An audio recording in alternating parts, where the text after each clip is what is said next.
Welcome to we are the people. Bangladeshi ভাই ও বোনেরা, hopefully আপনারা সবাই ভালো আছেন। বাংলাদেশের যে যে প্রান্তে বসে আমাদের এই শোটা আজকে দেখছেন, কিছু কিছু সাবজেক্ট নিয়ে আমি যখন কথা বলতে যাই, বাংলাদেশের সবাই আমরা কথা বলতে যাই। আমাদের বাংলাদেশের ট্রেন্ড আমরা জানি, বুঝি আর যা কিছু করি, আমরা সবসময় কি করি, কথাগুলো বলতে চাই, কথার সম্পর্কে জানি অথবা না জানি। তো কথা বলার অধিকার সবাই আছে। যেমন আমেরিকায় আমরা বলি সবার ফার্স্ট অ্যামেন্ডমেন্ট, সেকেন্ড অ্যামেন্ডমেন্ট নিয়ে আমরা সবাই যে কোনো সময় যে কোনো বিষয়ের উপরে কথা বলি। কিন্তু যারা সত্যিকার অর্থে জ্ঞানী এবং লেখাপড়া করেন, তারা একটা বিষয়ে সবসময় সচেতন থাকে। সেটা কি? আমি ওই বিষয়ের উপরে কথা বলবো না যে সাবজেক্ট সম্পর্কে আমার ধারণা নেই। এক্ষেত্রে আমরা বাংলাদেশে গিয়ে আমাদের জানার দরকার নেই, আমরা শুধু কথা বলব। যাই হোক, আজকের কিছু কিছু সাবজেক্ট, বাংলাদেশের সাবজেক্টটা আন্তর্জাতিক অঙ্গনে সমালোচিত। এই সমালোচনার জন্য আমি অনেক সময় বাংলাদেশের বিজ্ঞ, বাংলাদেশের লোকজন যারা এই সম্পর্কে অভিজ্ঞ, নিজেরা কাজ করেছে, এখনো কাজ করছে, জীবন বাজি রেখে দেশের জন্য এখনো কিছু করার মানসিকতা আছে, আমি মাঝে মাঝে তাদেরকে খুঁজে বেড়াই। মাঝে মাঝে কখনো আমি ভাগ্যবান হই, কখনো কখনো ভাগ্যবান হই না। আজকেরও আমি ভাগ্যবান। এক ভদ্রলোককে আমি পেয়েছি বাংলাদেশে। উনি একসময় আর্ম ফোর্সেস সার্ভিসে উনি কাজ করেছেন, সফলতার সাথে কাজ করেছেন। বিদেশে ইউএস পিসকিপিং ফোর্সে উনি কাজ করেছেন। দেশের রাজনীতি নিয়ে মাথা ঘামান, সামাজিক দুরবস্থা নিয়ে মাথা ঘামান, দেশের অস্তিত্ব নিয়ে মাথা ঘামান। সো এই ভদ্রলোককে পেয়ে আমি আসলেই খুশি যে ভদ্রলোকের সাথে তার ব্যক্তিগত জীবন নিয়ে এবং তার অভিজ্ঞতা নিয়ে, বর্তমান তার ফিলিংস নিয়ে আমি কিছু কথা বলতে পারবো, এবং ওনার কথাগুলো এজন্যই মূল্যবান হবে যে বিষয়গুলো নিয়ে আমি কথা বলবো, ওই বিষয়গুলোর সাথে উনি রিলেভেন্ট একটা চরিত্র। প্রিয় ভাই ও বোনেরা, আসুন আমরা সবাই মিলে পরিচিত হই। আমার আজকের গেস্ট, ভদ্রলোকের নাম কর্নেল মোহাম্মদ আব্দুল হক। আসুন আমরা সবাই ওনার সাথে মিলিত হই। আসসালামু আলাইকুম। হক সাহেব, আসসালামু আলাইকুম। হোপফুলি আপনি ভালো আছেন। আপনার দিকে তাকিয়ে আমার এক ভদ্রলোকের কথা মনে পড়ে, যে ভদ্রলোক একসময় বাংলাদেশ শিক্ষক সমিতির, পুরা বাংলাদেশের শিক্ষক সমিতির প্রেসিডেন্ট ছিল। ওনার নাম ছিল গাজী আব্দুর রউফ। ওনার সাথে মাঝে মাঝে আমার কথা হইতো কোনো কোনো কারণ। তো আপনার চেহারার সাথে ওনার চেহারার অদ্ভুত একটা মিল আছে, স্পেশালি দাড়িটা রাখার জন্য। মনে হয় পূর্ণমান এক আত্মা। হোপফুলি আপনি ভালো আছেন। আল্লাহ খুব ভালো রেখেছেন জ্যাকব মিল্টন ভাই। আই এম রিয়েলি লাকি, নিজেকে খুব ভাগ্যবান মনে করছি যে আজকে বাংলাদেশে বসে আপনার এই খুব পরিচিত এবং সুপরিচিত এবং আমি বলবো যে জনপ্রিয় একটা অনুষ্ঠানে আপনি আমাকে সামিল করেছেন। এজন্য আল্লাহর কাছে আমি শুকরিয়া আদায় করি যে আমাদের দুজনের মধ্যে একটা কথা হবে, যে কথা দিয়ে আমাদের মানুষ উপকৃত হবে, আমাদের দেশ সম্পর্কে, আমাদের বিভিন্ন ব্যবস্থাপনা সম্পর্কে, বিভিন্ন বিষয় সম্পর্কে অনেকেই আমরা অনেক কিছু জানি না। আমি আজকে আপনার কাছ থেকে কিছু শিখব, আর আমার কথা থেকে যদি মানুষ উপকৃত হয়, কিছু জানতে পারে, সেটার জন্য আমি নিজেকে ভাগ্যবান মনে করি। কেন, জ্ঞানের বিষয়টা হলো একটা exchange of views, exchange of, আসলে কেউ পরিপূর্ণ জ্ঞানী নয় পৃথিবীতে, বিজ্ঞ নয়। কেউ না কেউ একটু বেশি জানে, আবার কেউ একটু কম জানে, বাট জ্ঞানের আদান প্রদানের মাধ্যমেই সেটা সমতা আসে। এবং আমি নিজেকে সত্যি ভাগ্যবান মনে করছি আজকে, যে আজকে we can exchange our views, exchange our knowledge, exchange our many other things in this program. Thank you very much. Colonel Haque, একটা সাবজেক্ট নিয়ে আমি প্রথমেই কথা বলতে চাচ্ছি। আপনি সামরিক বাহিনীতে চাকরি করেছেন, আপনি 9th বিএমএ লং কোর্সে আপনি কমিশন পেয়েছেন। Successfully you went up to the rank of colonel. এরপরে আপনি বাংলাদেশ গভর্নমেন্ট এবং বাংলাদেশ গভর্নমেন্টই বোধহয় অ্যাসাইন করে পিসকিপিং ফোর্সে কে যাবে কে যাবে না। তো এক্ষেত্রে আপনি লাইব্রেরিয়ায় একটা মিশনের আপনি চিফ ছিলেন, ওখানে কাজ করেছেন, সাকসেসফুলি কাজ করেছেন। এখন আমি ওই লাইব্রেরিয়ান মিশন নিয়ে কথা বলবো না, আমি একটা সাবজেক্ট নিয়ে কথা বলবো। সেই সাবজেক্টটা হচ্ছে, যেখানে পশ্চিমা বিশ্বে, বর্তমানে পশ্চিমা বিশ্বে মিন করছি আমেরিকা এবং ইউরোপ, যারা বলে যে বাংলাদেশের র্যাব পুলিশ এবং সশস্ত্র বাহিনীর লোকজনরা মানবাধিকার লঙ্ঘনের মতো বহু কাজে জড়িত, গুম, খুন, রেপ এবং অন্যান্য ওটারে কি বলে এনফোর্স ডিসঅ্যাপিয়ারেন্স, যেটা কি আপনি ব্যাখ্যা করেন, এটার সাথে জড়িত। এখন যেই অফিসাররা এ ধরনের কর্মকাণ্ডে জড়িত, এই অফিসাররা বিদেশে গিয়ে পিসকিপার হিসাবে আপনি কি মনে করেন morally they have that standard or quality to become the commander of peacekeeping force under United Nations? অনেক ধন্যবাদ আপনাকে, খুব প্রাসঙ্গিক এবং সময়োপযোগী একটি প্রশ্ন আপনি করেছেন, এবং এটা অনেকেরই জানার ইচ্ছা থাকে এই ব্যাপারটা, কেন সামরিক বাহিনী সম্পর্কে অনেকেই অনেক কিছু আমরা জানি না, আসলেও জানার কথাও না, কেননা সামরিক বাহিনী পর্দার অন্তরালেই থেকে যায় সব সময়, unless otherwise government ask them to come front in aids of civil power, অথবা দেশে ইমার্জেন্সি হলে সেনাবাহিনীর কেমন সামরিক বাহিনী সম্পর্কে মানুষ কিছু জানতে পারে। তবে আগের থেকে এখন মানুষেরা খুবই সচেতন, কেননা আগে সামরিক বাহিনীর যে পরিধি ছিল সেটা খুবই ক্ষুদ্র ছিল, খুব অল্প সংখ্যক মানুষ নিয়ে সেনাবাহিনী গঠিত হয়েছিল। এখন তো আল্লাহর রহমতে আমাদের সেনাবাহিনী আপনার 1.5 lakh or more than that আমাদের আছে, এবং বাংলাদেশের অনেক ঘরেই এখন সামরিক বাহিনীর লোক আছে। তবে এই কথা আপনার প্রশ্নের উত্তর দেওয়ার আগে আমি একটু আমার ব্যাকগ্রাউন্ড সম্পর্কে একটু জানলে সুবিধা হবে সবাই। আমি বাংলাদেশ সেনাবাহিনী ইস্ট বেঙ্গল রেজিমেন্টের একজন অফিসার, এবং 1983 সালে আমরা কমিশন লাভ করি। এর আগে 2 বছর বাংলাদেশ মিলিটারি একাডেমিতে প্রশিক্ষণ লাভ করেছি।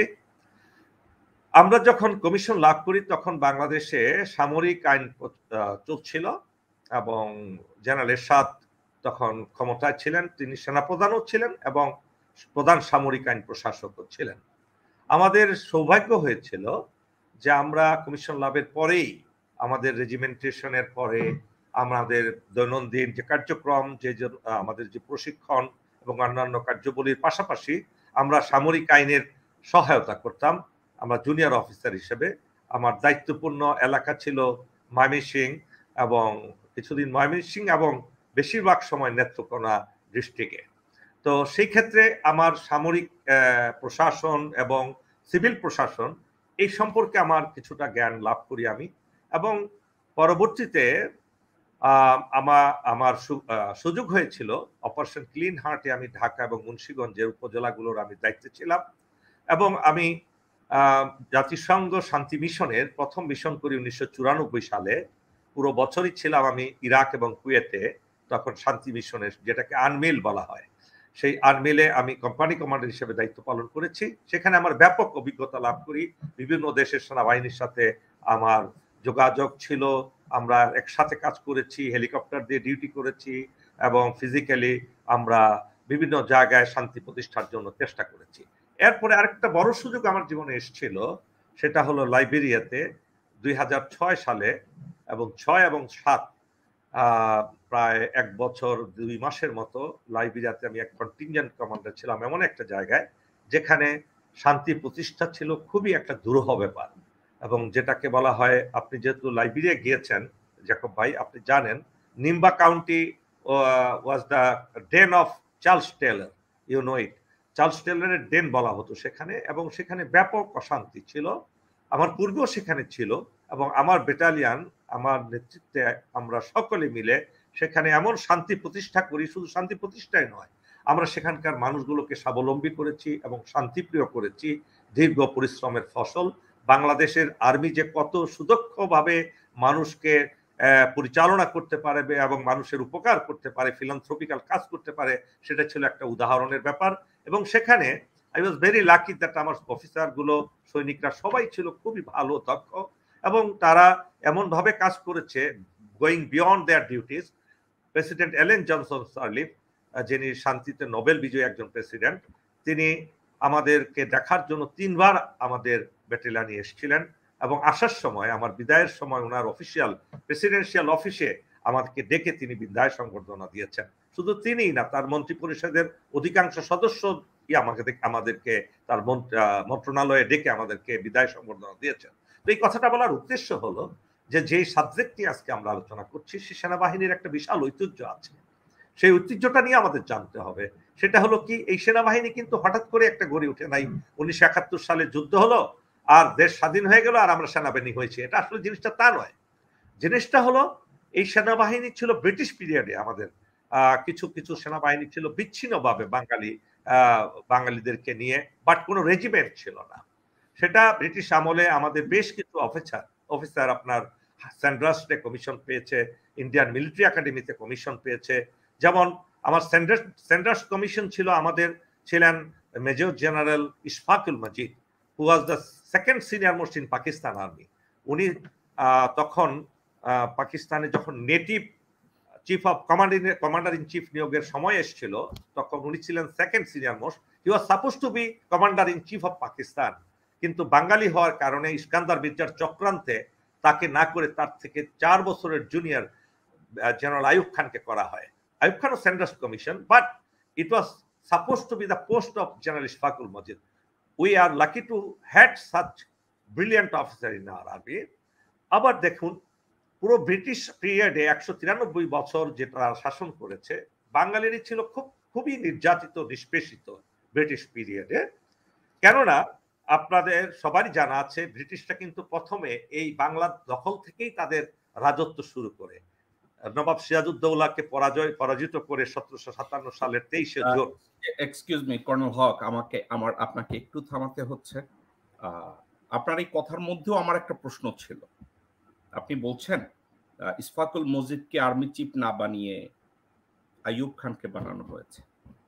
বর্তমান বাংলাদেশের আর্মি চিফকেও আর্মি চিফ বানানোর কথা না, বহুকে ডিঙ্গিয়ে বানানো হয়েছে। তো এটা আমি ডিসক্রিমিনেটরি ওয়েতে যাচ্ছি না, আর এই সাবজেক্টটা নিয়ে আমি কথাও বলতে চাচ্ছি না। বাংলাদেশের সেনাবাহিনীরা চৌকস, তাদের যোগ্যতা আছে, তারা ঠিকমতো কাজ করেছে, বহু জায়গায় তাদের সফলতা আছে, এ সম্পর্কে কেউ প্রশ্ন করছে না। কিন্তু গত 15 বছরে বাংলাদেশ আর্মি অফিসারদের উপরে যেভাবে তাদেরকে ব্যবহার করা হচ্ছে এবং তারা এখন যেভাবে অ্যাক্ট করছে, being a commander or officer of RAB and somewhere BDR, তারা কিছু কিছু কাজ করছে, এখন তারা সরাসরি মানবতা বিরোধী কর্মকাণ্ডে জড়িয়েছে। এখন এই সাবজেক্টটা যদি তারা জড়ায়, এনফোর্স ডিসঅ্যাপিয়ারেন্সের ভিতরে তারা জড়ায়, এক্সট্রা জুডিশিয়াল কিলিং এর ভিতরে তারা ইনভলভ, রেপের মধ্যে ইনভলভ, আর্মস স্মাগলিং এর মধ্যে ইনভলভ, অবৈধ গ্রেফতার এবং গ্রেফতারের নামে লোকজনদেরকে হয়রানি করা ইনভলভ। তাদের যদি বর্তমানে এই চরিত্র হয়, বাই দ্য ওয়ে আমি তাদের যোগ্যতা নিয়ে প্রশ্ন করছি না, কিন্তু তাদের কর্মকাণ্ড যদি এটা হয়, এই লোকগুলো কি পিসকিপিং ফোর্সে দায়িত্ব পালন করার মতো মোরাল অথরিটি বা কোয়ালিটি আছে কিনা?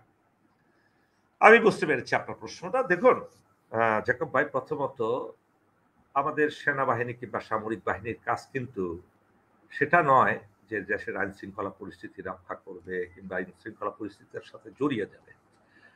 যদি একটা গণতান্ত্রিক সরকার হয়, সেক্ষেত্রে সামরিক বাহিনীর তেমন একটা কোনো ভূমিকা থাকে না দেশের প্রশাসনে। কিন্তু আমি ভালো কি মন্দ, সঠিক কি ব্যাঠিক, সে কথাটাই যাব না।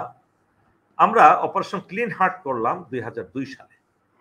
সেই ক্লিন হার্টের সময় একটা চিন্তা ভাবনা আসলো যে অপারেশন ক্লিন হার্টে যেভাবে সন্ত্রাস দমন হয়েছে সন্ত্রাসীদেরকে, এবং যে বেগম খালেদা জিয়ার একটা দূরদর্শী পরিকল্পনা ছিল, যদিও অপারেশন ক্লিন হার্টে তার দলেই সবচেয়ে বেশি ক্ষতিগ্রস্ত হয়েছে, কিন্তু ক্ষতিগ্রস্ত হওয়ার ফলেও উনি চাচ্ছিলেন, ওনার যে একটা গুড ইন্টেনশন ছিল, এটা আমাদের অস্বীকার করার কিছু নাই। আমাকে যখন দায়িত্ব বন্টন করা হয় গভীর রাত্রে, যে তুমি হলো এই বিশাল এলাকার দায়িত্ব তোমার পালন করতে হবে, আমি সেটাকে একটা জনকল্যাণের কাজে সম্পৃক্ত হতে পেরেছি, মানুষের উপকার করতে পারবো, দেশের ভালো করতে পারবো, এই ইন্টেনশন নিয়ে আমি কাজ করেছি। এবং সেই সময় র্যাব গঠন করার একটা পরিকল্পনা সরকারের হয়ে যায়, যে যদি আমরা এরকম একটা এলিট ফোর্স করি, যে আর্মি থাকবে সেখানে, নেভি, এয়ারফোর্স এবং পুলিশ বিভিন্ন ফোর্স থেকে এই বাহিনীটা যদি ভালো ভালো অফিসার সৈনিকদেরকে নিয়ে গঠন করা হয়, তাহলে দেশের যে ধরনের গুরুত্বপূর্ণ কিছু অপরাধ তারা দমন করতে সক্ষম হবে, দেশের মানুষের শান্তি হবে এবং তাদেরকে বিশাল একটা ক্ষমতা দেওয়া হবে, এই ভেবে যে এরা খুব ভালো অফিসার, সুযোগ্য অফিসার, প্রফেশনাল অফিসার, তারা দেশের জন্য ভালো করবে। ইন্টেনশন ছিল ভেরি গুড, অর্থাৎ নিয়তটা খুব ভালো ছিল তৎকালীন সরকারের। যদিও এই ব্যাপারে একটা আমি পয়েন্ট বলতেই হয়, এই গঠন করার প্রক্রিয়া যখন চলছিল তখন 11 ডিভিশন, আমাদের 11 পদাতিক ডিভিশনের কমান্ডার জিওসি ছিলেন জেনারেল ফজলে লাহি আকবর। আপনারা নাম শুনে থাকবেন, জেনারেল ফজলে লাহি আকবর ভেরি প্রফেশনাল অফিসার এবং he was one of the best officer in his course, এবং ওনার অনেক অবদান আছে শান্তি মিশনের। সুদানে উনি 2 বছরে উনি শান্তি প্রতিষ্ঠার চূড়ান্ত পর্যায়ে উনি নিয়ে গিয়েছিলেন, এবং Kofi Annan personally Begum Khaleda জিয়াকে ফোন করে তার আরো এক্সটেনশন চেয়েছিলেন 2 বছরের জন্য, যে এই অফিসারটা আমার খুবই দরকার, তাকে আমাকে আর 2 বছর বাড়িয়ে দিলে আমি পুরো শান্তি প্রক্রিয়াটাকে আমি ভালো করতে পারি। তো যাই হোক, উনি খুব ব্রিলিয়ান্ট অফিসার, উনি আমারও কমান্ডার ছিলেন। উনি কিন্তু এই র্যাবের যখন গঠন করা হয়, গঠন করার প্রক্রিয়া চলছিল, তখন উনি ওনার অবজারভেশন দিয়েছিলেন যে মিলিটারি অফিসাররা তো not use to involve themselves in the civilian purpose or law and order situation. তখন উনি বলছিলেন যে এতে অনেক অফিসারের ক্ষতি হয়ে যাবে, তারা এই পরিবেশে গেলে পুলিশের সাথে কাজ করে সেখানে তারা হয়তো করতে পারবে না, অনেক কিছু বুঝতে পারবে না, কিংবা ক্ষতি হয়ে যাবে প্রফেশনালি তাদের। এই কথাগুলো উনি বলার কারণে এটাকে ক্যাপিটালাইজ করে কিছু ধুরন্ধর লোক কিন্তু তাকে শেষ পর্যন্ত অবসরে পাঠিয়ে দিয়েছিল। এক্সটেনশন তো হয়ই নাই, তাকে রিটায়ারমেন্টে পাঠিয়ে দেওয়া হয়েছে। He was suppose to be one of the candidate of chief of army staff. আরেকটা বলে নেই, আপনার একটা কথা আমি এখানে উত্তর না দিলেই পারি না। বর্তমান যে chief of army staff general Shafiuddin, সে কিন্তু তাকে চিফ করা হয়েছে, he was the senior most. এই একটা ক্ষেত্রেই বাংলাদেশে কোনো নিয়মের লঙ্ঘন করা হয়নি। আর আরেকজন ছিলেন জেনারেল, এক্সকিউজ মি, আপনাকে এই কথার মধ্যেই আমি আবার ঢুকলাম, আমি আবার ঢুকতে চাই। জেনারেল শফিককে যখন আর্মি চিফ করা হলো, যেদিন তাকে অ্যাপয়েন্টমেন্ট করা হলো, তার অ্যাপয়েন্টমেন্টের আগে 1 মাসের মধ্যে উনি 4 বার দিল্লিতে গেছে। এখন সাবজেক্ট হচ্ছে ওনাকে আর্মি চিফ করা হবে, কিন্তু ওনাকে আর্মি চিফ অ্যাপয়েন্ট করার 1 মাসের মধ্যে আগে 1 মাসের মধ্যে why did he travel to Delhi 4 times? আচ্ছা, আমি আর আরেকটা কথা বলি, আমি আর আপনি আমরা জানি না কেন গেছে, আমরা অ্যাজিউম করতে পারি। আমি বলবো না যে you are on the table and you had a discussion. আর আমি এটাও জানি আপনার যতই বেস্টমেট থাকুক, he didn't discuss with you that why he travel to India 4 times. আপনাকে যদি অনুমান করতে বলা হয়, কথাটাকে আমি এইভাবে আবার বলি, বাংলাদেশে বিডিআর এর মহাপরিচালক নিয়োগ দেওয়া হবে, নিয়োগের 1 মাস আগে 4 থেকে 5 বার উনি দিল্লি যান।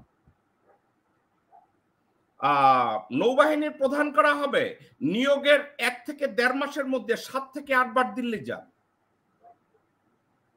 এই ট্রেন্ডটাকে আপনি কিভাবে ব্যাখ্যা করবেন?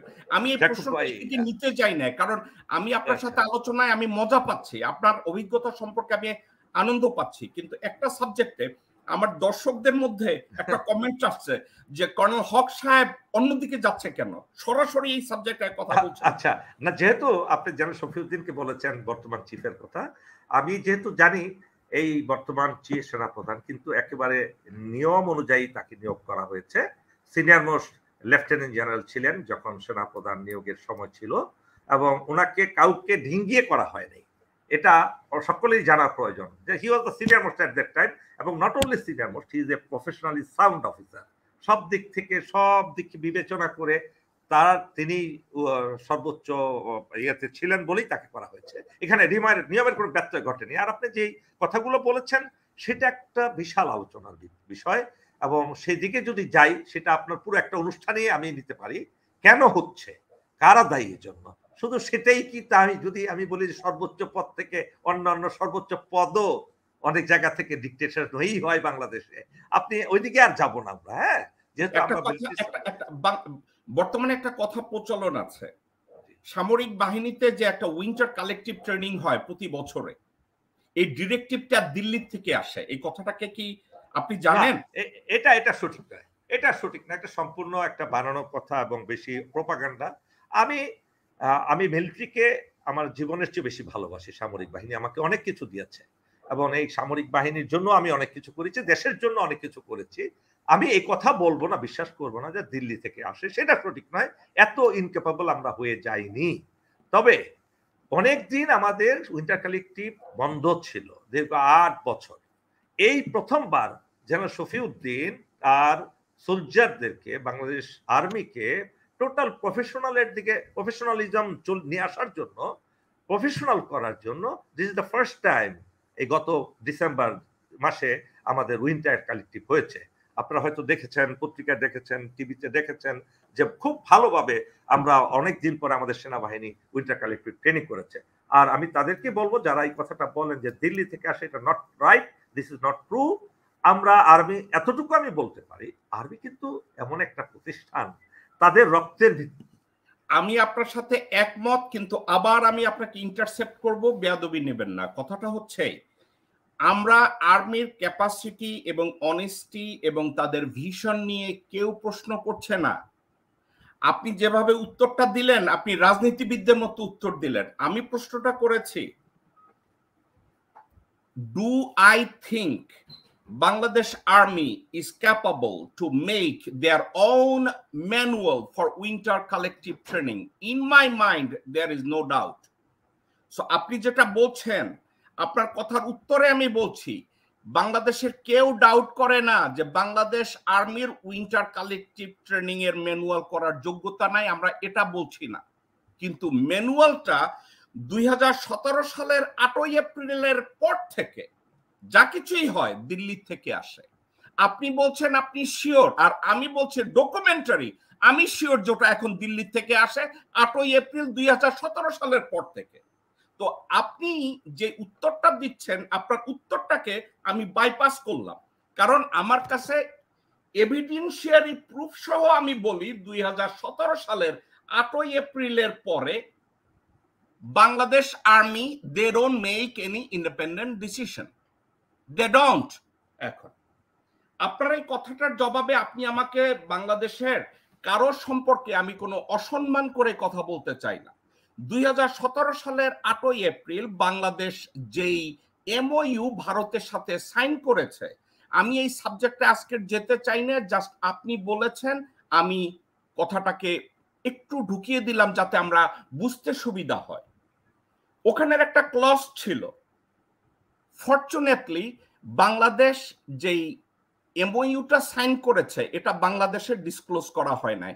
আপনি দেখেন নাই, বাংলাদেশের 20 কোটি জনগণের ভিতরে 0.01% লোক এটা দেখে নাই। But too bad for Bangladeshi government, আমার কাছে একটা কপি চলে এসছে। ওখানে একটা ক্লজ আছে, Indian forces will be under no obligation to inform Bangladeshi government agency before and after their operation.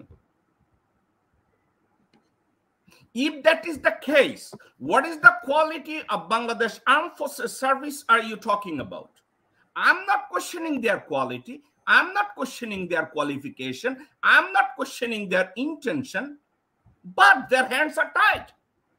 এখন উইন্টার কালেকটিভ ট্রেনিং এর জন্য ম্যানুয়াল কি বাংলাদেশ আর্মির লোকজনরা 73-75 সালের পর থেকে 2008 সাল পর্যন্ত বানায় না?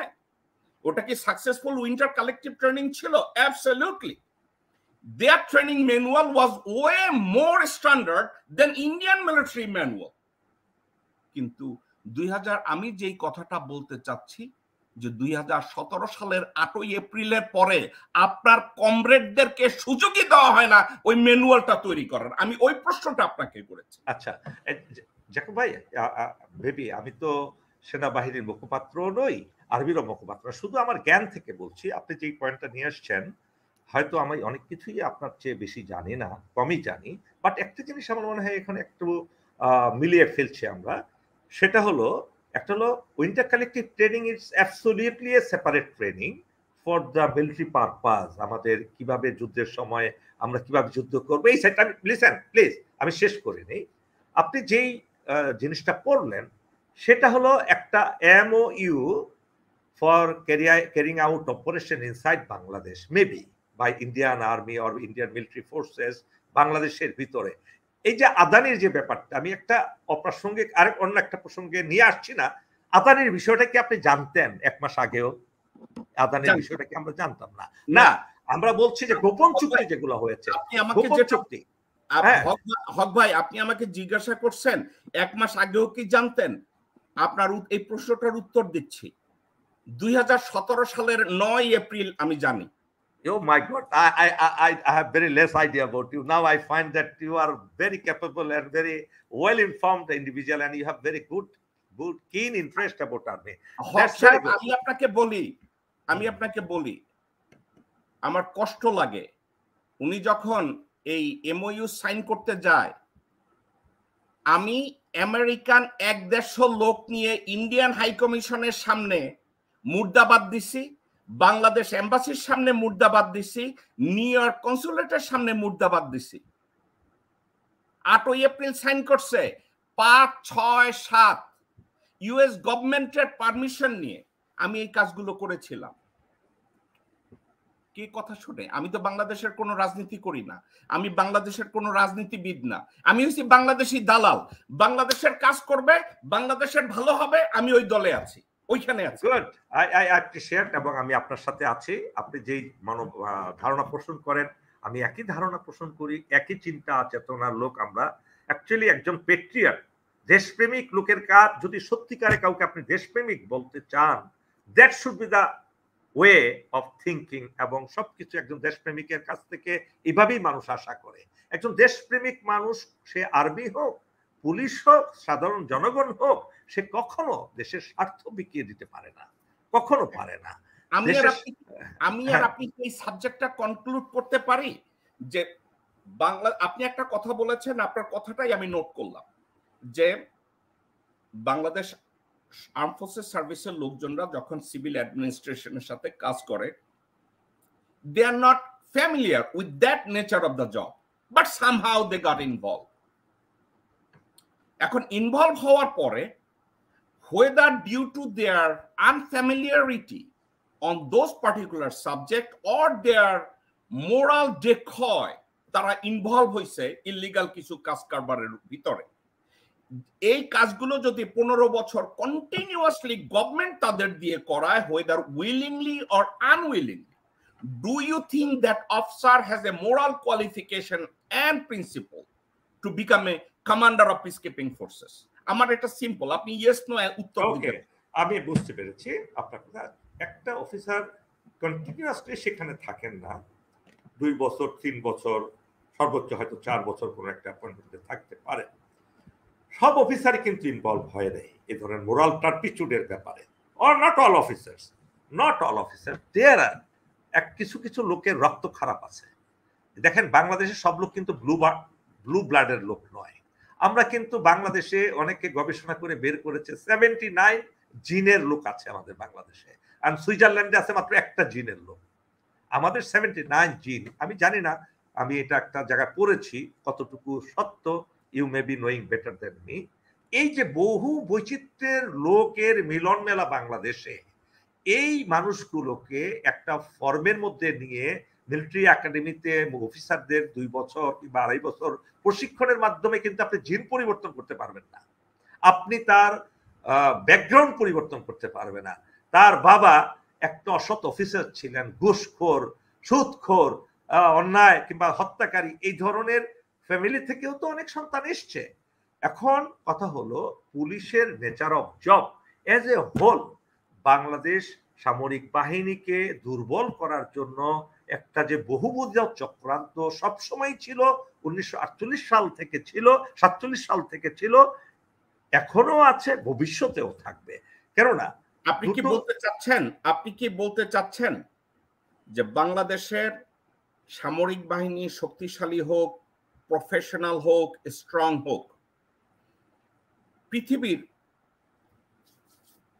একটা দেশ বাংলাদেশের সুশিক্ষিত সেনাবাহিনীর বিপক্ষে? এটা আপনার কথা না, আমার কথা না, অন দ্য পেপার ইন্টারন্যাশনালি এই কথাটা সবাই জানে। ওই দেশের নাম কি? ওই দেশের নাম আমাদের প্রতিবেশী দেশ। নাম বলেন প্লিজ। আমাদের প্রতিবেশী দেশ। আমি নাম বলতে কখনো দ্বিধা করি না। দেখুন, আমি যদি ইন্ডিয়ান হতাম, আমি যদি ইন্ডিয়ায় থাকতাম এবং ইন্ডিয়ার প্রধানমন্ত্রী হতাম, আমিও একই কাজ করতাম, যে আমাদের যে উদ্বি একটা শক্তি হবে আমাদের পাশে, আমি সেটা হতে দেব না। সেটা আমারও সমস্ত প্রচারণা থাকবে। এখানে অনেক কিছু ব্যাপার আছে জাকুব ভাই। You are very knowledgeable, I understand. আপনার জবাবে আমি যদি আপনার জায়গায় হতাম, আমি আপনার সাথে একমত হতাম না। না, আমি কেন হতাম না আপনাকে আমি বলি। শোনেন, আপনি বুঝবেন। 60-এর দশকে আমেরিকায় এবং মেক্সিকান বর্ডারে তারা হুভার ড্যাম করলো। হুভার ড্যাম করার পরে পানি সংরক্ষণ করলো। হুভার ড্যামের ভিতরে ওই এগ্রিমেন্টের ভিতরে একটা ক্লজ ছিল, whenever Mexicans need water for any purpose, America will be obliged to fulfill that needs any moment of time without having any bureaucratical problem or any other issues. Lyndon Johnson তখন একটা সিদ্ধান্ত নিয়েছিল, এই Hoover dam এগ্রিমেন্টের সাথে সাথে একটা সিদ্ধান্ত নিয়েছিল। সিদ্ধান্তটা কি নিয়েছিল? ওই সময় trafficking, Colombian drug trafficking, human trafficking, অন্যায়, এগুলো ভাবে চলে আসছে। ওই সময় লিন্ডন জনসন মেক্সিকান গভর্নমেন্টের সাথে একটা চুক্তি করলো, ডাকলো, আলাপ আলোচনা করলো, বলল যে তোমাদের দেশেও Mexican become crime infested country, আমাদের এখানেও ক্রাইমস এভাবে চলে আসে, ড্রাগ চলে আসে, আমরা এক কাজ করি, আমরা তোমার বাহিনীকে ইকুইপড করি, তোমার বাহিনীকে আরো স্ট্রং করি, আরো প্রফেশনাল করি, যাতে তারা এবং আমরা একত্রে কাজ করতে পারি। তখন মেক্সিকানরা বলল যে, মেক্সিকান গভর্নমেন্ট বলল যে আমরা আমেরিকাকে অ্যালাউ করবো এটা করার জন্য, কিন্তু আমরা এখানে একটা গণভোট দেব। মেক্সিকানরা এটা অ্যাকসেপ্ট করে কিনা? মেক্সিকান পার্লামেন্টে এটা নিয়ে অনেক আলাপ আলোচনা হলো এবং আলাপ আলোচনায় তারা এগ্রি করলো যে আমেরিকা এটা করবে, কিন্তু তার সাথে একটা ক্লজ ঢুকায় দিল, মেক্সিকান আভ্যন্তরীণ ব্যাপারে আমেরিকা কোনো অবস্থাতে হাত দিতে পারবে না। ঠিক আছে, এখন আপনি কি মনে, by the way, since then as of today মেক্সিকোতে পানির কোনো সমস্যা হওয়ার আগে আমেরিকা এটা তাদের প্রবলেমগুলো সলভ করে। এখন আপনি শুনলে অবাক হবেন, লিন্ডন জনসনেরই শাসন আমলে একটা সময় হঠাৎ করে মেক্সিকোয় ওয়াটার ক্রাইসিস হলো। আপনি কি জানেন তখন কি হয়েছে? লিন্ডন জনসনের পানি ডেলিভারি দিতে 13 ঘন্টা দেরি হয়েছে। সাদা লোকজনরা আমেরিকায় রাস্তায় নেমে গেল, মেক্সিকানরা না, ইউরোপিয়ানরা না, অন্য কেউ না, সাদা আমেরিকানরা রাস্তায় নেমে গেল। কেন নামলো? যে why American government failed to deliver water to Mexico। 1975 সালে 2 সপ্তাহের কথা বলে ফারাক্কা বাঁধ ছাড়া হয়েছিল মুজিবের বদান্যতায়। শেখ মুজিবকে বলা হয়েছিল আমরা শুধু একটু টেস্ট করব, 2 সপ্তাহ সময় দাও। মুজিব তার জীবদ্দশায় ওই 2 সপ্তাহকে আর থামাতে পারে নাই। বাংলাদেশ বহুবার মরুভূমি হয়েছে, পানির নিচে তলায় গেছে। ইন্ডিয়ান কয়টা লোক রাস্তায় নামছে? জ্যাকব ভাই, আপনাকে একটা কথা আপনার খুবই আমার ভালো লাগলো, আপনি একদম পরিষ্কারভাবে একটা উদাহরণ দিয়ে কথা বলেছেন। সত্যি আমি এই জন্য এক কথাটা আমি অনেক সময় বলি, বাংলাদেশের মানুষগুলো যদি ইন্ডিয়ার জনগণের মতো দেশপ্রেমিক হতো, বাংলাদেশের সরকার যদি ইন্ডিয়ান সরকারের মতো স্বার্থপর সরকার হতো, তাহলে বাংলাদেশও ইন্ডিয়াকে একইভাবে প্রতিহত করতে পারত। আজকে দেখুন, ইন্ডিয়ান গভর্নমেন্ট, এখন যে গভর্নমেন্ট আছে বিজেপি গভর্নমেন্ট, আপনি কি বলতে পারেন তাদের মেজরিটি জনগণের বিরুদ্ধে তারা একটা কোনো পলিসি তৈরি করেছে? করে নাই। ইন্ডিয়াতে কি এমন একজন মুসলমান খুঁজে পাবেন যে মুসলমান তার প্রতিবেশী দেশে বাড়ি করেছে, গাড়ি করেছে, প্রতিদিন অর্থ পাচার করছে একজন মুসলমান পাবেন? নাম দেখাতে পারবেন? পারবেন না। এমন একজন মুসলমান দেখাতে পারবেন ইন্ডিয়াতে যে তাদের দেশে বসে বাংলাদেশের সরকার কিংবা পাকিস্তানের সরকারের প্রশংসা করেছে? পাবেন না। আপনি মোদিকে বলেন, মোদি কি এমন একটা চুক্তি করেছে বাংলাদেশের সাথে? 100 কিংবা আর ততোধিক চুক্তি হয়েছে আমাদের প্রধানমন্ত্রীর সাথে, কোনো একটা চুক্তি ইন্ডিয়ার স্বার্থের বিরুদ্ধে গিয়েছে? আপনি কি দেখাতে পারবেন একটা চুক্তি আমাকে? আপনার নিশ্চয়ই জ্ঞান বেশি, দেখাতে পারবেন? পারবেন না। আমি কেন বলেছি কথাটা, আমি সেটা আমার যুক্তিটা দিই। যদি মোদি এত বড় বৃহৎ একটা দেশের প্রধানমন্ত্রী হয়ে উদারতা না দেখিয়ে বাংলাদেশের রক্ত চুষে খাওয়ার জন্য সে চুক্তি করতে পারে, শত শত চুক্তি করতে পারে, গভীরে রাতের গভীরে অন্ধকারে ডেকে একেবারে গোপনীয় চুক্তি করতে পারে, তাহলে আমরা বাংলাদেশ যেখানে আমরা একটা স্ট্র্যাটেজিক্যাল পজিশনে আছি, আমাদেরকে যেখানে 10 বার সালাম করার কথা ইন্ডিয়ার, যে আমরা যদি একটু বেঁকে বসি তাহলে তাদের seven sister can be you understand totally separated if we wish to do that with the help of foreign power and all. আমরা এমন একটা স্ট্র্যাটেজিক্যাল পজিশনে আছি, কিন্তু আমরা সেটা কখনো করিনি। কিন্তু আমাদের সমস্ত, আপনি ফারাক্কা কথা বললেন, এই মোদি ক্ষমতায় এসে যখন বাংলাদেশে আসলো এবং অনেকগুলো চুক্তি করলো তাদের সাথে, যখন তিস্তা চুক্তির কথা আসলো, তিস্তা চুক্তি হলো না। মোদি তখন বললেন যে আমি এই টেনিউরে থাকা অবস্থায় আমি চুক্তি করে যাব। সেই টেনিউরও তার পার হয়ে গেছে, সেকেন্ড টেনিউর এখন শেষ, এই টেনিউরও শেষ হয়ে যাচ্ছে, চুক্তি কিন্তু হয় নাই এবং টোটালি একটা ফলস একটা এরি দিয়ে আমাদের সাথেই করছে। কারণ হক, আমি আপনাকে বলি, ওয়াশিংটন পোস্টের একটা আর্টিকেলে তারা বলছে যে ইন্ডিয়ান এবং বাংলাদেশিরা যখন টেবিলে আসে, আপনি আমাকে এই কথাটা তখন বললাম, আপনি আমাকে তখন বলছিলেন না যে জেকব ভাই 1 মাস আগেও কি আপনি আদানি চুক্তি নিয়ে জানতেন? 2017 সালের ফেব্রুয়ারি মাসে ব্লুমবার্গ নিউজ এজেন্সিতে আর্টিকেলে একটা কথা বলছিল যে এই চুক্তিটা হবে বাংলাদেশের জন্য havoc, it would be completely destructive if Bangladesh is going to sign this agreement. Not only that, before that agreement, in Geneva, former US Vice President Albert Gore told Hasina Sheikh multiple times, do not sign that dirty coal electricity agreement with India. Said it, but she did it anyway. আমি এটা নিয়ে যদি কথা বলতে চাই হক ভাই, I can talk for 24 hours. Right. It would be waste of my time. আমি যে আরেকটা সাবজেক্টে আমি, অর্থাৎ একটা সাবজেক্টে আমি জানি আপনার লিমিটেশন কোন জায়গায়, বাট একটা সাবজেক্টে আমি কথাটাকে এটাকে বলি। আমি যদি বলি, is it going to be fair that United Nations এবং ইউরোপিয়ান এবং আমেরিকানরা যদি বলে যে বাংলাদেশ আর্মি বা Bangladesh arm forces service lost their moral authority and they misuse their power and become unprofessional, therefore they should be excluded from peacekeeping forces. এই কথাটা যদি ইউনাইটেড নেশনস, আমেরিকা অথবা ইউরোপ থেকে যায়, এই কথাটাকে রিবাট করার মতো কোনো যুক্তি বর্তমান বাংলাদেশের সরকার অথবা সেনাবাহিনীর আছে কিনা? আমি আপনার সাথে যোগ করতে চাই।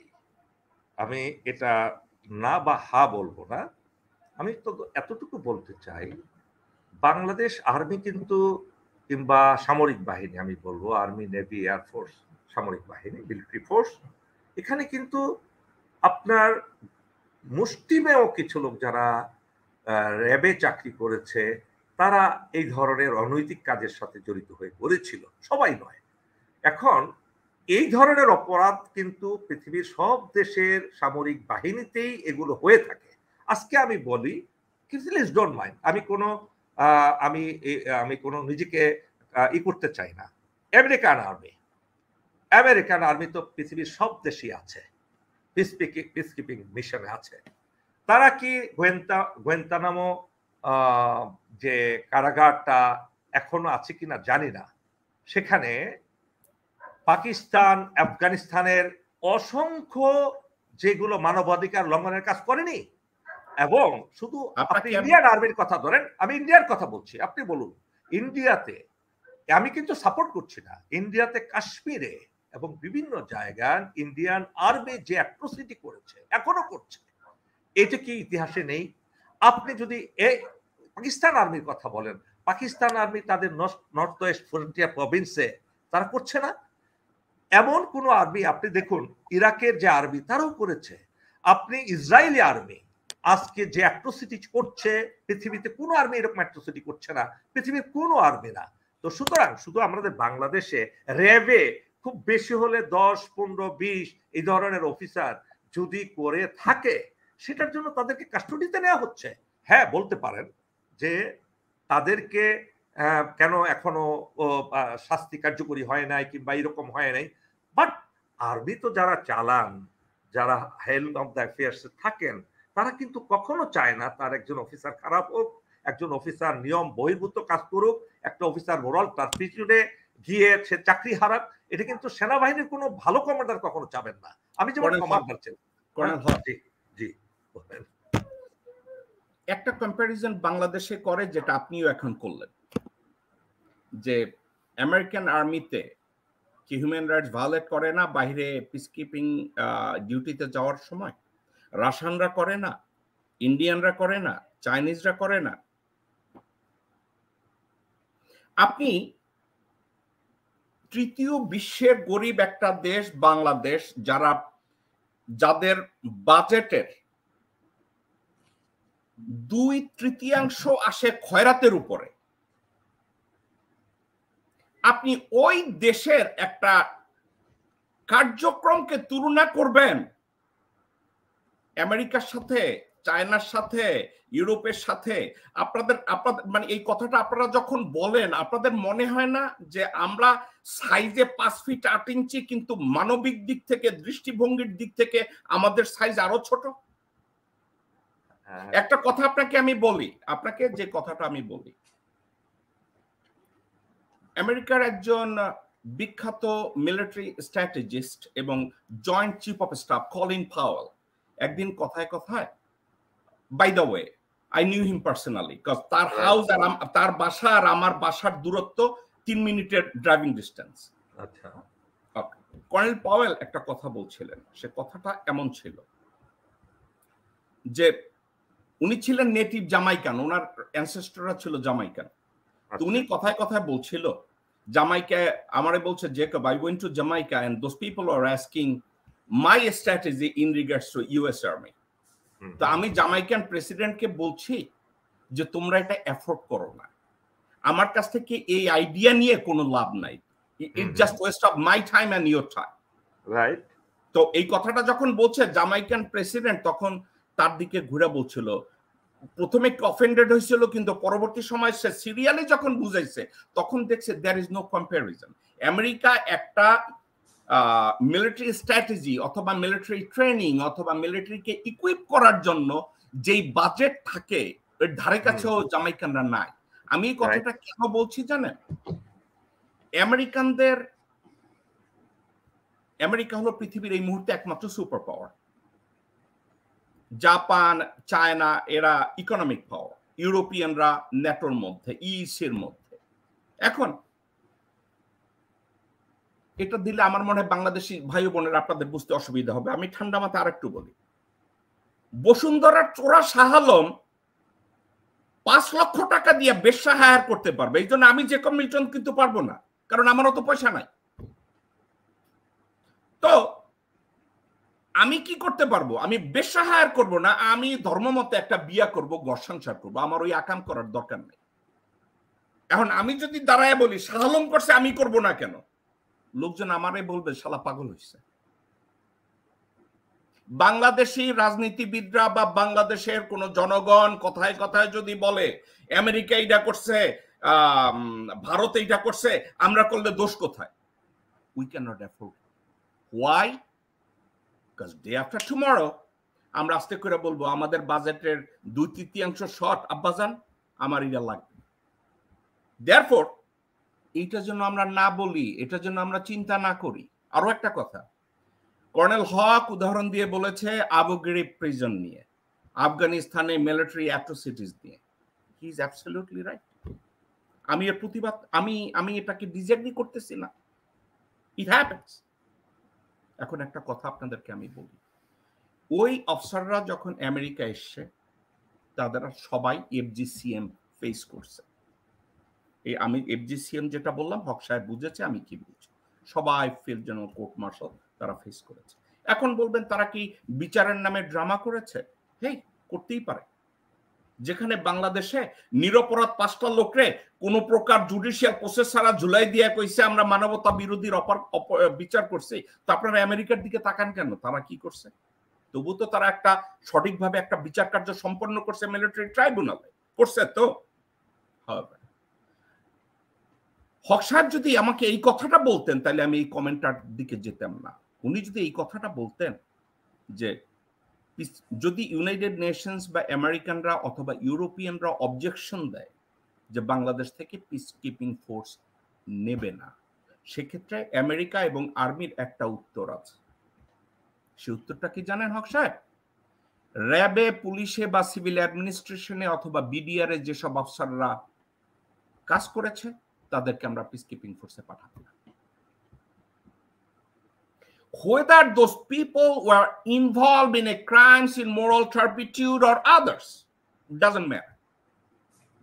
যারা এই ডেপুটেশনে র্যাবে গিয়েছে, বিজিবিতে গিয়েছে, ডিজিএফআইতে গিয়ে আকাম কুকাম করেছে, লোকজনদেরকে থ্রেট করেছে, ডিজিএফআইতে চাকরি করে জেকব মিল্টনকে আমেরিকায় ফোন করে থ্রেট করেছে,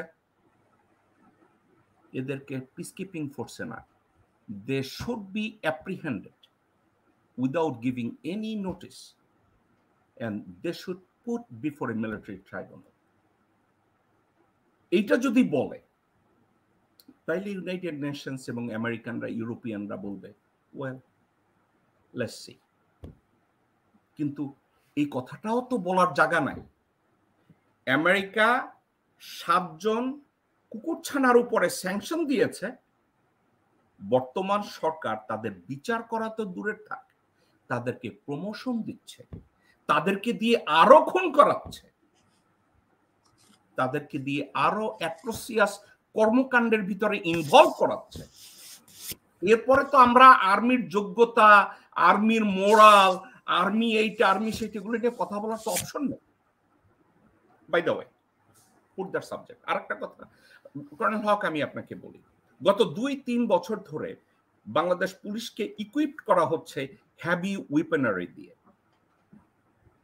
আপনি কি এটার নেসেসিটিটা নিয়ে একটু বলবেন যে বাংলাদেশ 1971 সালের 16 ডিসেম্বর থেকে শুরু করে 2015, 16, 17 পর্যন্ত তাদের স্মল আর্মস বা যে ইকুইপমেন্ট ছিল সেটা নিয়ে তারা ভালো ছিল।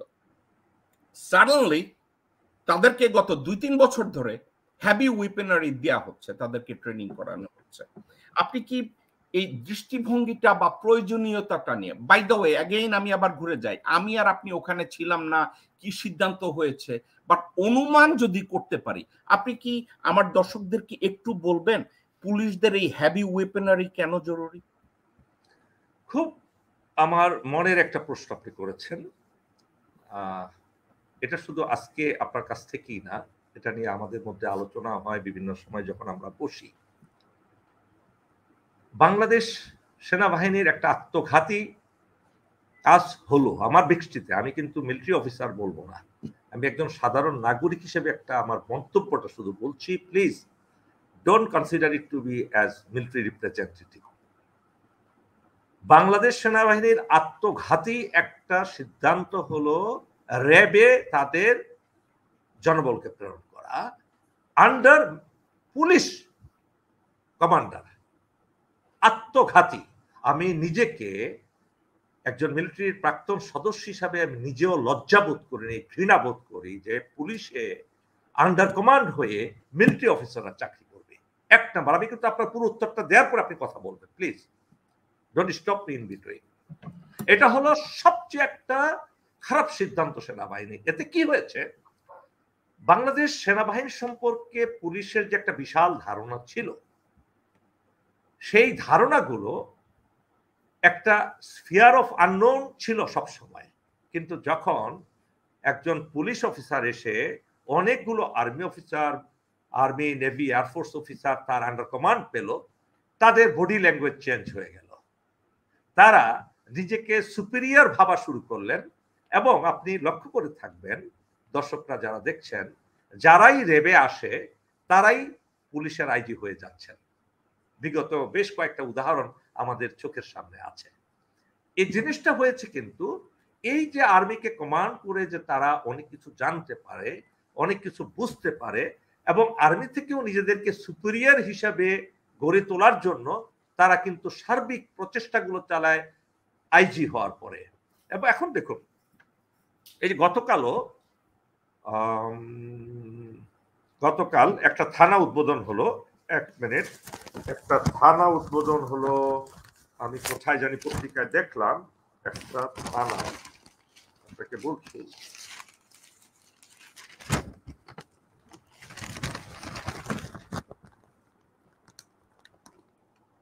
একটু ধৈর্য ধরবেন, যেখানে স্বরাষ্ট্রমন্ত্রী এই থানাটা উদ্বোধন করেছেন। এই থানা উদ্বোধনী, এবং একটা থানা আজকে যেভাবে একটা দুর্গের মতো গড়ে উঠছে, 7 তলা 8 তলা বিল্ডিং, সুরম্য, সুন্দর, এবং সেখানে সমস্ত সুযোগ সুবিধা। আমি এটাতে কোনো হিংসা করছি না। আজকে পুলিশের কাজ হলো দেশের জনগণের বন্ধু হিসেবে কাজ করা, দেশের জনগণের সেবা করা, দেশের আইন শৃঙ্খলা পরিস্থিতি রক্ষা করা। সেই জন্য কিন্তু তাদের লিথাল ওয়েপনের কোনো প্রয়োজন আমি মনে করি না। তাদের আগে যেটা ছিল সেটাই যথেষ্ট ছিল। সেখানে এখন এলএমজি থেকে শুরু করে হেভি ওয়েপন, এমনকি এপিসি পর্যন্ত আরো বড় বড় অনেক কিছু দেওয়া হচ্ছে। এটা আমার ব্যক্তিগত অভিমত যে আসলে এটা প্রয়োজন আছে কিনা, এখনো এটাকে খতিয়ে দেখার প্রয়োজন আছে। এবং সুপিরিয়র আরেকটা ফোর্স গড়ে তোলার জন্য কি প্রয়োজনীয়তা হলো সেটা আমি বুঝতে পারছি না। কেননা ইন এইডস অফ সিভিল পাওয়ার, যখন পুলিশ কোনো তাদের ফোর্স দিয়ে কোনো আইন শৃঙ্খলা পরিস্থিতি সামাল দিতে না পারে, সে কারণে কিন্তু আমাদের আইনই আছে দেশের, যে সেই সময়ে বিডিআর ডাকবে, বিডিআরও যদি না পারে তারপরে মিলিটারিকে ডাকা হবে সেখানে। এই আইনটা থাকার পরেও তাদের কেন এত কিছু প্রয়োজন হলো আমিও সেটা বুঝে আসছে না আমার। এবং আমি মনে করি এটা কোনো একটা উদ্দেশ্য নিয়ে এটা করা হয়েছে। ডেফিনেটলি গভর্নমেন্ট আরো আমার কাছ থেকে ভালো জানবেন। আমি জানি না ভাই আপনি এতক্ষণ শুনেছেন কিনা আমার কথাগুলো। আপনি যে আমি শুনেছি, এখন আমি যদি শেষ করে দিচ্ছি। এটা ওই যে তাদের ভিতরে সুপিরিয়র হওয়ার যে একটা মানসিকতা তৈরি হয়েছে, র্যাবে এসে মিলিটারি অফিসারদের কমান্ডার হওয়ার পরে এখনো হচ্ছে। বিগত কয়েকটা আইজি কিন্তু র্যাবের যে যিনি ডিজি হন তিনি হয়েছেন। এবং এতে কি হচ্ছে, তারা আর্মির কার্টিসি, আর্মির এটিকেট সমস্ত কিছু শিখে তাদের নিজস্ব বাহিনীতে সেটাকে ইনক্লুড করছে, যেটা তাদের মোটেও প্রয়োজন নাই। এটা গেল একটা দিক। আরেকটা জিনিস আপনাকে লক্ষ্য করবেন, এই যে মেজর সিনহাকে যে হত্যাকাণ্ডটা ঘটলো, মেজর সিনহাকে নির্মম ভাবে যে হত্যাটা করলো, এই ঘটনা নিশ্চয়ই আপনি ভুলে যান নাই। আমরা কিন্তু এখন বলতে বসেছি। ওসি প্রদীপের মতো লোক, এবং তার চেয়ে নিম্ন পদের আরেকটা ওসি প্রদীপ তো পরে, সেখানে তাকে যে মারলো, গুলি করলো, বুট দিয়ে লাথি মারলো, একজন মিলিটারি অফিসারের প্রতি কতটুকু ঘৃণা থেকে এই কাজটা করেছে আপনি একটু চিন্তা করে দেখুন তো। এবং এই কাজটা কোথায় করতে পারলো? ওই র্যাবের থেকেই, যে আমরা দেখেছি তোমাদের মিলিটারি অফিসাররা তোমরা কি। এই যে ফিয়ার অফ আননোনটা দূর হয়ে গেল, এটি কিন্তু সবচেয়ে বড় কাল হয়ে গেল আর্মির জন্য আমি মনে করি। এটা আমি সাধারণ মানুষ হিসেবে মনে করি। এবং আপনি যে প্রশ্নটা করেছেন, কোন অবস্থাতেই তাদের হেভি ওয়েপনের কোনো প্রয়োজনীয়তা নাই দেশের আইন শৃঙ্খলা পরিস্থিতি রক্ষা করার জন্য। এটা কোনো মতেই না, কোনোভাবেই হয় না। এখান থেকে মিলিটারিতে যে অস্ত্রগুলো অবসলিট হয়ে যেত আগে, রাইফেলগুলো অবসলিট হয়ে যেত, সেগুলোকে আমরা আগে পুলিশে দিতাম। এবং পুলিশের সকল অস্ত্র, গোলা বারুদ সব কিন্তু আর্মির মাধ্যমে কেনার কথা। এটা এখনো সেই নিয়ম নীতি আছে বাংলাদেশে, কিন্তু সেটা কতটুকু পালিত হচ্ছে সেটা আমার ঠিক জানা নাই। ধন্যবাদ মিল্টন ভাই। আপনার কথার মধ্যে আমি শুধু একটা দুইটা মন্তব্য করে আমরা পরবর্তী সাবজেক্টে যাব। আপনি বলছেন পুলিশকে কেন ইকুইপ করা হচ্ছে, আপনি যে ব্যাখ্যাটা দিয়েছেন ভালো, আমার মনে হয় লজিক্যাল এক্সপ্লেনেশন। আপনার এক্সপ্লেনেশনের মধ্যে আপনি জানতে চেয়েছেন পুলিশকে কেন এভাবে হ্যাভি ওয়েপনারি দিয়ে ইকুইপ করা হচ্ছে, আপনার বোধগম্য না, কিন্তু আমার বোধগম্য। সে বোধগম্যটা হচ্ছে পুরা বাংলাদেশের পুলিশকে তারা রক্ষী বাহিনী হিসাবে ট্রান্সফর্ম করছে। আমি অনেক কিছু বলতে পারবো না জ্যাকব ভাই, আমার আপনার বলার দরকার, আপনি এই জন্যই আপনি বাংলাদেশে থেকে আপনাদের অনেক কিছু বলা দুরূহ, কিন্তু আমি একটা সভ্য দেশে বাস করি যেখানে মানুষের বলার অধিকার আছে এবং বলতে হবে, এছাড়া উপায় নাই। গতকালকের কর্নেল হক আমাকে একজন কল করেছে ইউনিভার্সিটি অফ শিকাগো ইলিনয় থেকে, ভদ্রলোকের নাম ফিরোজ। উনি আমাকে ফোন করে বললেন, জ্যাকব ভাই আমি আপনার একটা টেলিভিশন প্রোগ্রাম 9 বার দেখলাম, ঘুমাইতে যাওয়ার আগে আরেকবার দেখব। আমি জাস্ট একটু অবাক হইলাম, আমি বললাম আমি এমন কিছু বলি না যে আমার একটা প্রোগ্রাম আপনি 9 বার দেখবেন। তো উনি বলছে আমি শুধু একা একা চিন্তা করি জ্যাকব ভাই, আমরা লক্ষ লক্ষ বাংলাদেশি ইউরোপ এবং আমেরিকায় থাকি, আমরা সবাই ফেসবুকে টকশো করে 2 টাকা আর্ন করব এই জন্য কথাবার্তা বলি, মুখরোচক কথাবার্তা বলি, কিন্তু আপনি এই ঘাটাঘাটি করে ইনফরমেশন জোগাড় করে ওইটার উপরে কাজ করে আপনি যেভাবে কথা বলেন, এই কথা বলাটা কি আমাদের সবার উচিত না? আমি বললাম আপনি ওখানকার একজন প্রফেসর, আপনি কথাটা বলছেন, I'll take it as a compliment, কিন্তু আমি তো ওটাকে কি বলে black sheep in the family, আমি তো ভালো বাংলাদেশিও না, ভালো মুসলমানও না। তো আমার সাথে কম্পেয়ার করেন না ফিরোজ সাহেব, আপনি যা করতেছেন করেন ভালো। এখন কথাটা হচ্ছে এই, আপনি বলতে পারবেন না, আপনার অপারগতা, আপনার পজিশন আমি জানি, না বোঝার কোনো কারণ নাই, কিন্তু ওই লাক্সারিটা আমি ব্যবহার করব যে বাংলাদেশ পুলিশকে তারা রক্ষী বাহিনী বানাচ্ছে শুধু একটা ফ্যামিলিকে সার্ভ করার জন্য, কোনো একটা দেশকে সার্ভ করার জন্য না, ওই দেশটার সার্বভৌমত্ব রক্ষা করার জন্য না।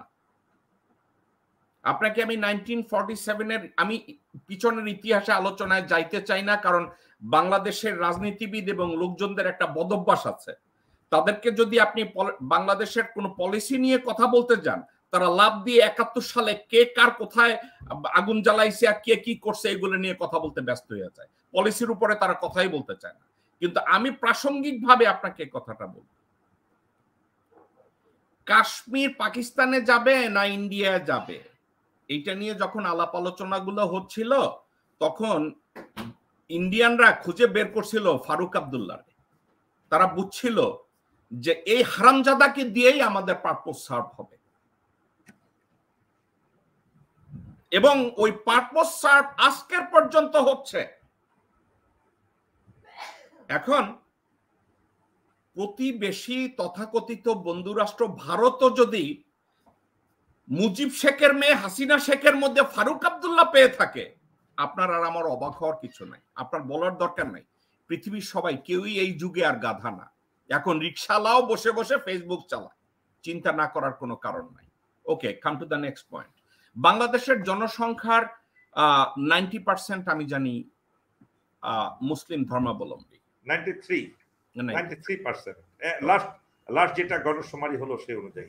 ওকে, এই গণশুমারিটাকেও পর্যন্ত ম্যানিপুলেট করা হয়েছে জাস্ট মুসলিম সেন্টিমেন্টকে আন্ডারমাইন করার জন্য। তাদেরকে ওই আমি একটা কথা বলি, শুনলে আপনি হাইসা দেবেন। লিন্ডন জনসনের সময় আমেরিকায় যখন সিভিল রাইটস ল পাস হয়েছে, তখন ভারমন্টের একজন সিনেটর ছিল, ওনার নাম ছিল স্টর্ম থারমন্ট।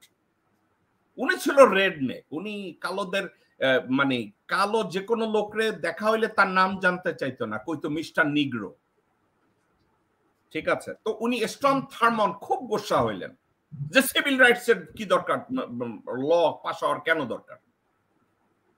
তখন অনেক ল মেকাররা, ডেমোক্রেট এবং রিপাবলিকান, এরা সবাই মিলা স্টর্ম থারমন্টরে এক পাশের রুমে নিয়ে গেছে, গিয়া বলছে স্টার্ম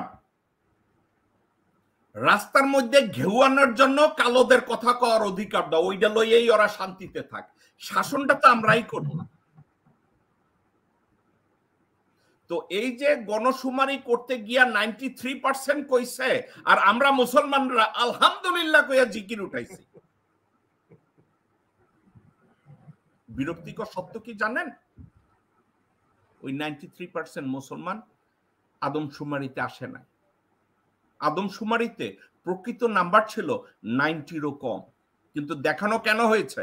আদমশুমারি এইটা বলে নাই যে হিন্দু পপুলেশন গত 15 বছরে বাংলাদেশে 4-5% বেড়ে গিয়েছে, এটা আর বলে না। এটা বললে যে অন্যদিকে ঢেউ উঠবে, তো ওটা বলার দরকার কি? তো ওটা বলার দরকার নাই। 93% কইছে, মোল্লা মৌলবীরা ওয়াজ করে আর জিন্দাবাদ দেয়। ওকে, হাওয়ার আমি ধরে নিলাম 93% আপনার কথা অনুযায়ী। বাংলাদেশের মুসলমানরা চাকরির ক্ষেত্রে গত 7-8-10 বছরে প্রতিটা সেক্টরে বৈষম্যের শিকার। যোগ্যতা থাকা সত্ত্বেও, অধিকতর যোগ্যতা থাকা সত্ত্বেও তাদেরকে প্রমোশনও দেওয়া হয় না, রাদার তাদেরকে ওএসডি করা হচ্ছে। আর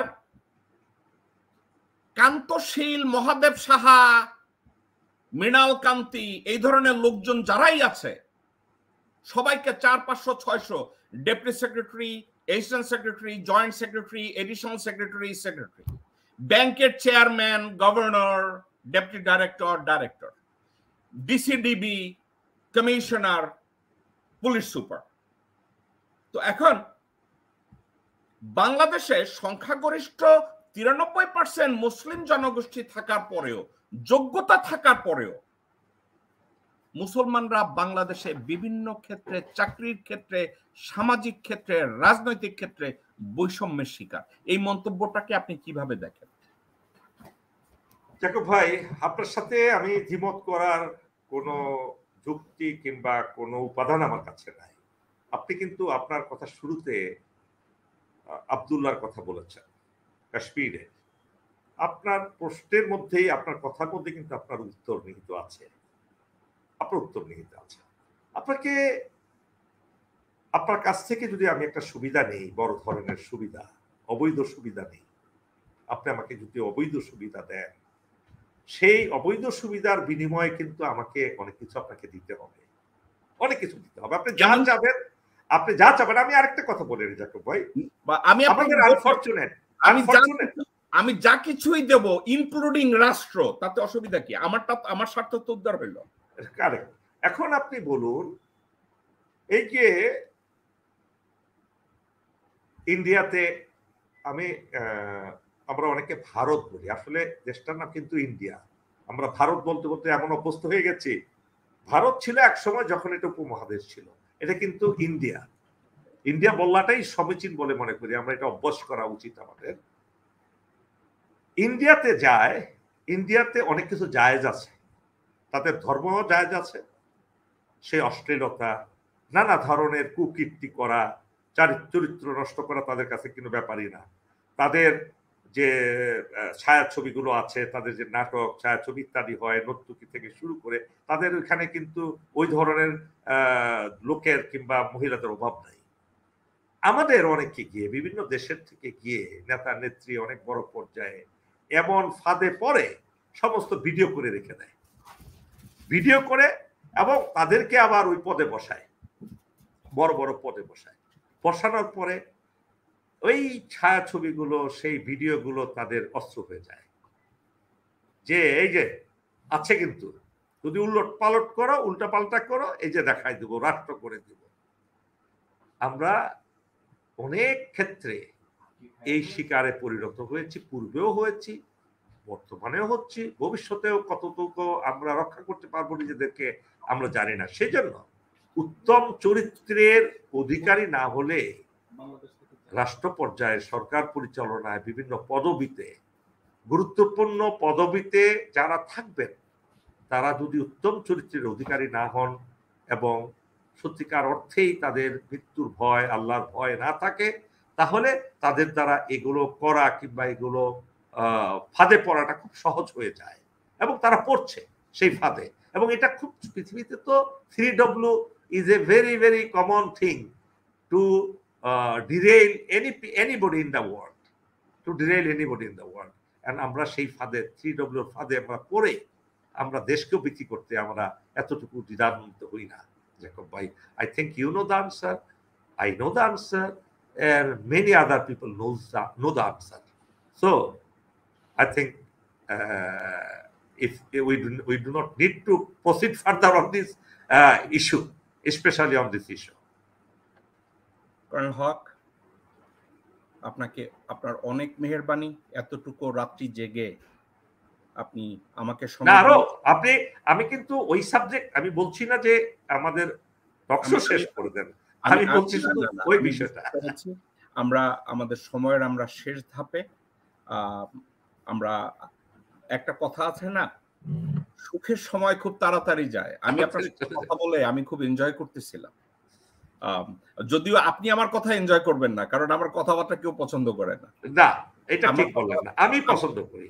আজকে আপনার depth of knowledge, then your charismatic way of talking, it has won my heart, believe in me. আমি আপনাকে বুস্টিং আপ করছি না, এটা সত্য। আমি আননেসেসারি আপনাকে খুশি করার জন্য কিছু বলছি না। I do understand that you are very prepared man and knowledgeable and very patriot. আপনার একদম হৃদয়ে গভীরে দেশপ্রেম আছে, এবং এক দেশপ্রেমিক ছাড়া এই ধরনের কথা কারো মুখ থেকে আসতে পারে না। ডক্টর কর্নেল হক, আপনাকে আমি একটা শেষ প্রশ্ন করে আজকের আমরা শেষ করব, এবং এই শেষ প্রশ্নে আমি আপনাকে ইন্টারফেয়ার করব না, আপনি আপনার মন মতো কথা বলবেন। বর্তমান বাংলাদেশের পরিস্থিতি কম বেশি আপনি, আমি, আমরা সবাই জানি। এর থেকে বের হয়ে আসার উপায় কি? আপনার কি কোনো প্রেসক্রিপশন আছে? আপনি আমাদের সাথে শেয়ার করুন, আপনি কি মনে করেন? খুবই আরেকটা মনের প্রশ্ন, আপনি আমার মনের কথাটা বলেছেন। একটা কথা বলি জ্যাকব ভাই, আপনি পাশে থাকলে কথা বলতে আমার খুব ভালো লাগে আর কি, পাশাপাশি থাকলে আমি একটু ভালো বোধ করি আর কি কথা বলতে। ঠিক এই কথাটা আমি আজকে অজু করার সময় এই কথাটা আমার মনে আসছিল। আপনার এখানে অনুষ্ঠানে আসার আগে আমি আপনার একটু সবসময় অজু করে থাকতে ভালোবাসি আর কি, কারণ কখন আল্লাহ ডেকে নিয়ে যায় একটু অজু অবস্থায় থাকতে চাই। হার্ট অ্যাটাকের তো মা বাবা নাই, যে কোনো টাইমে হতে পারে। একটা কথা আমি ওয়াশরুমে চিন্তা আসলো আমার মনের মধ্যে, যে বিগত 15 বছর যাবত এমন কোনো দিন নাই যে এ দেশের ক্ষতি হচ্ছে না।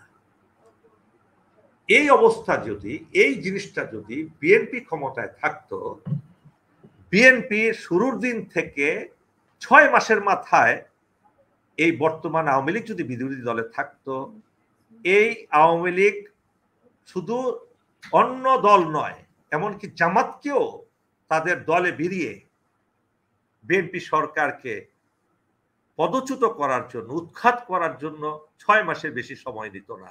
তারা কে আসলো কে গেল সেটা দেখতো না, কে তাদের শত্রু কে তাদের মিত্র তাও দেখতো না। জামাতকে আরো সবার আগে তাদের ভিতরে নিয়ে এই সরকারকে পতন করতো। বিএনপি এই কাজগুলো করতো, আওয়ামী লীগ যা করছে। এটা আমার সিম্পল মানুষ হিসাবে। এখন দুঃখজনক হলেও সত্য, বেড়ার ভিতরে ভূত, বেড়ার ভিতর বেড়ায় খ্যাত খাচ্ছে। আজকে ওবায়দুল কাদের, সেক্রেটারি জেনারেল আওয়ামী লীগের, উনি কিন্তু প্রায় কথাটা বলে থাকেন যে বিরোধী দল সম্পূর্ণরূপে ব্যর্থ আন্দোলন করতে। আজকে বাংলাদেশের বিভিন্ন গুরুত্বপূর্ণ বিষয়ে প্রধান বিরোধী দলগুলো কিন্তু ইন্ডিয়ার স্বার্থের বিরুদ্ধে কোনো কথা বলে না, অনেক কিছু আছে। এবং আজকে আমি আরেকটা উদাহরণ দিই জ্যাকব ভাই, আপনি বলছেন যেহেতু ইন্টারফেয়ার করবেন না, ক্ষমতায় টিকে থাকার জন্য আওয়ামী লীগ, আমি ওই দিন একটা টক শোতে বলেছি কথাটা, যে মতিয়া চৌধুরী বঙ্গবন্ধুর গায়ের চামড়া দিয়ে ডুগডুগি বাজাবেন বলেছিলেন, তাকে কিন্তু এখন প্রধানমন্ত্রীর ডানে সবসময় দেখা যায়, সবসময় তাকে কৃষিমন্ত্রী এবং সবচেয়ে গুরুত্বপূর্ণ পদে আসেন। ইনু, যে ইনুকের সম্বন্ধে শেখ আপনার সৈয়দ আশরাফ বলেছিলেন যে এই নূর মতো এরাই বঙ্গবন্ধুর হত্যার পটভূমি রচনা করেছে, এবং সেই ট্যাঙ্কে নাচানাচি এখনো কিন্তু ছবি আছে, সেই ইনু কিন্তু তার পাশেই আছে। তারা কিন্তু বিএনপিকে ক্ষমতাচ্যুত করার জন্য এবং ক্ষমতায় যাতে না আসতে পারে তাদের চরম শত্রুকেও বন্ধু বানিয়ে নিয়েছে। কিন্তু আজকে আমাদের বিরোধী দল, বৃহৎ দল বিএনপি, সকল অনেক দলই কিন্তু বাংলাদেশে আছে, একটা ঐক্যবদ্ধ শক্তি করতে তারা পারে নাই। তারা কি মনে করছে তারা এককভাবে ক্ষমতায় আসবে। এই যে একটা পরিস্থিতি, আমি একটা দিক শুধু বললাম, তারা এই দলগুলোকে ঐক্যবদ্ধ করে একটা প্ল্যাটফর্মে আনতে পারলো না। এটা হলো তাদের চরম ব্যর্থতা, এবং এটা আমি জানি না তাদের কি কারণে, কিভাবে, কোন ইয়েতে পড়েছে এই সমস্ত আমি আমি আমি বলতে পারবো না, সেটা আপনি ভালো বলতে পারবেন। আবার আসুন, আজকে এই সরকার বিগত 15 বছরে ইসলামের অনুসারীদের উপরে যে স্ট্রিম রোলার চালিয়েছে এবং চালাচ্ছে, আপনি দেখুন বিনা বিচারে কত মাওলানা, কত ইসলামপন্থী নেতারা আজকে কারাগারে, একজনকে মুক্তি দিচ্ছেন না। এবং অ্যাট্রোসিটি কি পরিমাণ হয়েছে এই বিগত 15 বছরে আপনি দেখেন, আপনি হিসাব করে দেখবেন। যদি এই জিনিসগুলো বিএনপির আমলে করতো, বিএনপি কিন্তু 1 মাস ক্ষমতায় টিকতে পারতো না আওয়ামী লীগের আন্দোলনে। তো এরকম বলতে গেলে আপনার অনুষ্ঠান শেষ করে ফেলতে পারবো, কোথায় কোথায় দুর্বলতা। আমরা যেহেতু অ্যানালিসিস করতে আসি না এখানে, শুধু আমি একটা উদাহরণ দিলাম, যেহেতু বিএনপি একটা বড় দল হয়ে তারা বড়ত্বের পরিচয় দিতে পারছে না, তাদের নিজেদের মধ্যেই ঐক্য নাই, তাদের এক একজন এক এক কথা বলে, এক মিটিং এইটা বলে, আরেক মিটিং আরেকজন বলে, সবাই তাদের মুখপাত্র। একটা কনসেন্ট্রেটেড একটা ডিসিপ্লিন পার্টি এখনো তারা হতে পারে নাই, এবং সেই কারণেই মনে হয় আন্দোলন সঠিকভাবে গড়ে উঠছে না। এবং সরকার যেটা গণতান্ত্রিক সরকার প্রতিষ্ঠার জন্য সবচেয়ে যেটা বেশি প্রয়োজন, আপনি দেখুন তত্ত্বাবধায়ক সরকার আওয়ামী লীগ আদায় করেছে না, এই জামাতকে নিয়ে জামাতের থিওরি তারা গ্রহণ করেছে না, তারা কিন্তু সেখানে দ্বিধান্বিত হয় নাই। কিন্তু বিএনপি 10 বার চিন্তা করে যে আমাদের প্রতিবেশী দেশ নাকশ হবে যদি আমরা ইসলামী শক্তির সাথে ঐক্যবদ্ধ হই। এটা আমার ধারণা, আমি ধারণা করে বলছি। আমি এই পর্যন্তই বলে শেষ করে দিতে চাই, কেননা এটা আপনার জন্য একটা বিষয়, আপনার অত্যন্ত ব্যস্ত মানুষ, অনেক কাজের মধ্যে থাকেন। আমি এই বলেই শেষ করতে চাই যে যদি এই দেশের আমরা কারো ভালো চাই, আমরা দেশকে সত্যিকার অর্থেই ভালোবাসি, ব্যক্তিগত মোহের ঊর্ধ্বে করতে হবে, আমাদের ভিতর থেকে লোভ ত্যাগ করতে হবে, হিংসা ত্যাগ করতে হবে। এই লোভ, হিংসা এবং অহংকার, এই 3টা জিনিসই বিরোধী দলকে দলিত মথিত করছে। তারা ঐক্যবদ্ধ হচ্ছে না, সবাই রাজা, আমরা সবাই রাজা এই রাজার রাজত্বে, এবং এই কারণে এই দেশটা রাহুমুক্ত হতে পারছে না। ধন্যবাদ জ্যাকব ভাই আপনাকে এই অনুষ্ঠানে আমাকে ডাকার জন্য। আমি খুবই আনন্দ পেয়েছি, বিশ্বাস করুন। এ পর্যন্ত আমি তো মনে হয় 150-র উপরে টকশো করেছি, but today I feel I have enjoyed my time. তখন যে 1 ঘন্টা সময়, 1.5 ঘন্টা সময় চলে গেল আমি বুঝতেও পারি নাই।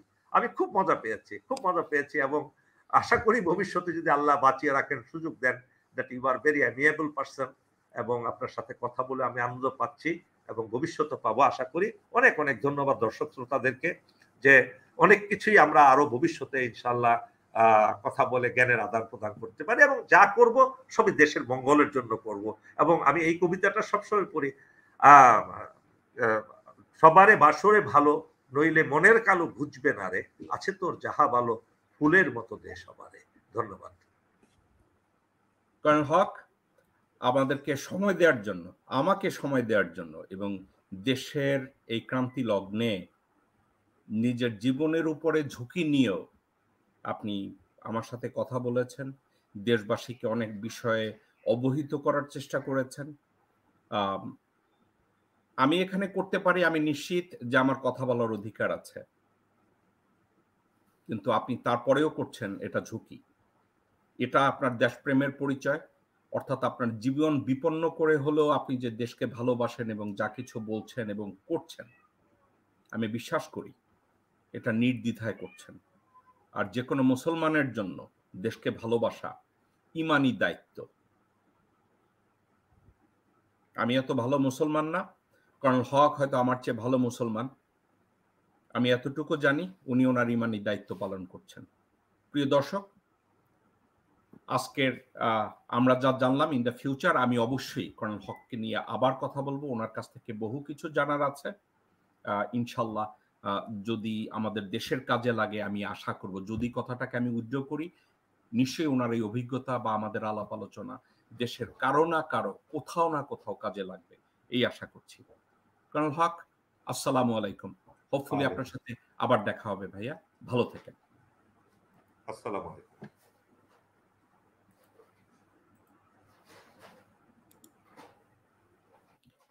এই ছিল আমাদের শো।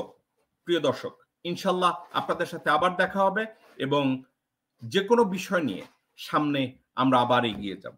যদি কেউ আমার সাথে কোনো ইনফরমেশন শেয়ার করতে চান, কোনো কিছু আমাকে জানাতে চান, সেক্ষেত্রে আপনারা আমাকে ইমেল করতে পারেন jacmilt@aol.com jacmilt@aol.com। ইনশাল্লাহ আপনাদের সাথে আবার কথা হবে। ভালো থাকবেন। আসসালামু আলাইকুম।